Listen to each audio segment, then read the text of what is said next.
Washington, but a lot of things got overlooked for the sake of farming. Unless it was Deputy Kelby doing the looking. Unless you were Sarah Dewhurst being looked at, with her skin so much darker than her father's, so much lighter than her dearly departed mother's. Deputy Kelby had thoughts on these issues. Deputy Kelby would be only too happy to find Sarah Dewhurst, daughter of Gareth and Darlene Dewhurst, illegally behind the wheel of a farm truck. And what might he do then? Sarah pulled her coat tighter around her, tying the belt.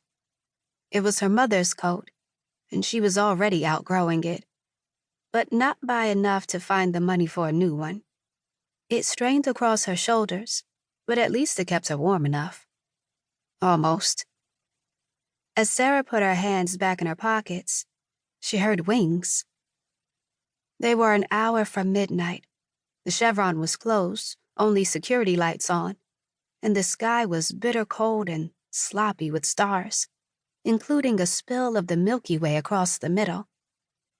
This part of the country was famous for its rain, though more accurately for its endless gray days. This night, though, January 20th, 1957, was clear. The three-quarter moon was low in the sky, bright but a supporting player to the specks of white.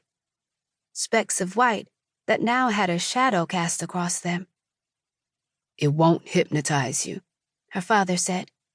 "That's an old wives' tale. It's just an animal. Big and dangerous, but an animal." "An animal that can talk," she said. "An animal without a soul is still an animal, no matter how many words it's learned to lie with." Men didn't trust dragons, even though there had been peace between the two for hundreds of years. Her father's prejudice wasn't uncommon among people his age, though Sarah wondered how much sprung from the way the articulate, mysterious creatures so comprehensively ignored men these days, save for the few willing to hire themselves out as labor. In Sarah's generation, though, it was hard to find a teenager who didn't also want to be one. This particular dragon was flying in from the north, which Sarah liked to think meant it had come from the Great Dragon Wastes of Western Canada, one of the few natural landscapes left in the world where dragons still flew wild, still held their own societies, still kept their own secrets. She knew this was fanciful. Canada was nearly 200 miles away, the wastes a further 200 beyond that, besides which, the Canadian dragons had withdrawn official communication with men a decade before Sarah's father was born. Who knew what they got up to in the waste these past 50 years?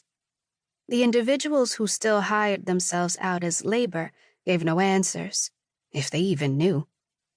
This one was probably only coming from another farm, another place of grubby, poorly paid hire. It flew over them. Thought Sarah. He flew over them. The only reason she didn't think she was because her father had slipped when he first mentioned the hiring. "It's not illegal," he'd said, which Sarah knew. "But there'll be trouble no matter what. We keep quiet until he's already working, and no one can stop him." Sarah was unsure what had happened in the intervening week to move so firmly from he to it. Beyond the light of the gas station, the dragon remained a silhouette as it circled, but even so, Sarah was surprised by its size. 50 feet from wingtip to wingtip, possibly 60. The dragon was small. "Dad," she said. "Hush now." They watched it fly over them once more, then take off again into the sky. This meeting place wasn't so surprising, nor was the hour. Enough light and civilization to make the man feel safe. Enough darkness and lack of other humans to make the dragon feel the same, what with everything her father had rightfully said about potential trouble. Even so, this dragon was clearly more cautious than most of its kind. When it finally landed, she saw why. She also saw why it was so small. "He's blue," she said, breaking several of the rules her